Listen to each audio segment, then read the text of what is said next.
আজি আমালোক এই ভিডিঅ'টোত আলোচনা কৰিম আমালোকৰ 16 তাৰিখে হ'বলগীয়া মেট্ৰিক পৰীক্ষাত ইংলিছ ছাবজেক্টত যিখন এছে আহিবলগীয়া আছে 50% চান্স আছে এই এছেখন আহাৰ।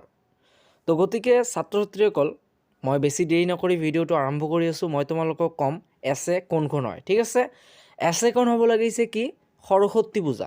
যিহেতু আমাৰ 14 তাৰিখে সৰস্বতী পূজা, সেইকাৰণে হয়তো তেওঁলোকে ৰিয়েলিটিৰ ওপৰত ভিত্তি কৰিও সৰস্বতী পূজা লৈ তোমালোকক এছে দিব পাৰে। গতিকে যদি আহাৰ চান্স আছে, যদি মানে 50% আহাৰ চান্স আছে, গতিকে এই 50% তোমালোকৰ কাৰণে হয়তো বহুত মাৰ্ক। এছেত মেবি 8 মাৰ্ক থাকে, 8 মাৰ্ক থাকে। তো যদি সৰস্বতী পূজা এছেখন পঢ়ি যোৱা তেন্তে 8 নম্বৰ পাই যাবা। সেইকাৰণে তোমালোকে, মই এইটো নকম যে সৰস্বতী পূজাই আহিব, মই এইটো কৈ আছোঁ যে যিসকল প্ৰশ্ন কাকত কাটিছে তেওঁলোকে হয়তো ৰিয়েলিটিৰ ওপৰত ভিত্তি কৰিও প্ৰশ্ন কাকত কাটিব পাৰে। তোমালোকে আগৰ প্ৰশ্ন কাকতসমূহ চেক কৰি দেখিবা, সেই প্ৰশ্নত আছে কি কোনোবাৰ হয়তো বানপানী আছে, ফ্লাড ইন আছাম আহিছে। সেইকাৰণে মই তোমালোকক কৈ আছোঁ ৰিয়েলিটিৰ ওপৰত ভিত্তি কৰিও দিব পাৰে।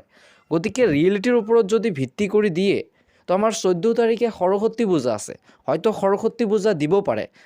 কি কাৰণত কৈ আছোঁ ৰিয়েলিটিৰ ওপৰত ভিত্তি কৰিব পাৰে? কাৰণ তোমালোকে দেখা যেতিয়া আমাৰ ক'ভিড আছিল, কৰোণা ভাইৰাছ আছিল, তেতিয়া কিন্তু COVID-19 বুলি আহিছিল। ঠিক আছে, COVID-19 বুলি আহিছিল যেতিয়া আমাৰ ক'ভিড আছিল। সেই সময়ত ৰিয়েলিটিৰ ওপৰত ভিত্তি কৰি দিছে। এতিয়াও এই সময়ছোৱাতো হয়তো ৰিয়েলিটিৰ ওপৰত ভিত্তি কৰি দিব পাৰে।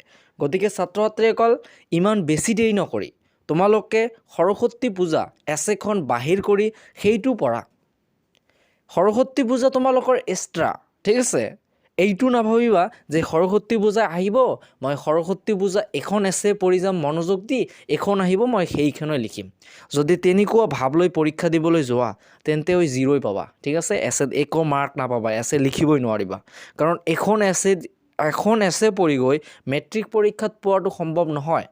মই যদি প্ৰশ্ন কাকতখন কাটিলোহেঁতেন তেন্তে মই তোমাক 100% গেৰাণ্টি দি ক'লোহেঁতেন যে এইখন এছে আহিব, এইখনে পঢ়ি যোৱা, এইখনে তোমাৰ মেট্ৰিক পৰীক্ষাত আহিব, এইখনে লিখিবা, এইখনে আহিব। তেনেকৈ ক'লোঁ হয় যদি প্ৰশ্ন কাকতখন মই কাটিলোহেঁতেন। তেন্তে তোমালোকে সৰস্বতী পূজা যিহেতু আমাৰ 14 তাৰিখে, সেইকাৰণে সৰস্বতী পূজা এছেখন তোমালোকে পঢ়ি ল'বা। মেবি যদি আহে তেতিয়া কি কৰিবা? এতিয়া ধৰা মোৰ কথা বিশ্বাস নকৰি তাত গ'লা, যদি আহিল মানে 4 নম্বৰ গ'ল, 8 নম্বৰ। সেইকাৰণে মই তোমালোকক আকৌ এবাৰ কৈ আছোঁ, ইমান ৰিস্ক লোৱাৰ দৰকাৰ কি আছে? মই তোমালোকক কৈ দি আছোঁ সৰস্বতী পূজা 50% অহাৰ চান্স আছে। সেইকাৰণে তোমালোকে সৰস্বতী পূজা এছেখন বিচাৰি লিখি ল'বা।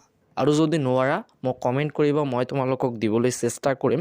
50% অহাৰ চান্স আছে, মই আকৌ এবাৰ কৈ আছোঁ। ঠিক আছে, তো মোৰ মৰমৰ ছাত্ৰ ছাত্ৰীসকল, যিসমূহ ছাত্ৰ ছাত্ৰীয়ে মেট্ৰিক পৰীক্ষা দিবা এইবাৰ, তেওঁলোকক মই কৈ আছোঁ সৰস্বতী পূজা এছেখন বাহিৰ কৰি লিখি লোৱা আৰু সেইখন পঢ়া, সেইখনো অহাৰ চান্স আছে।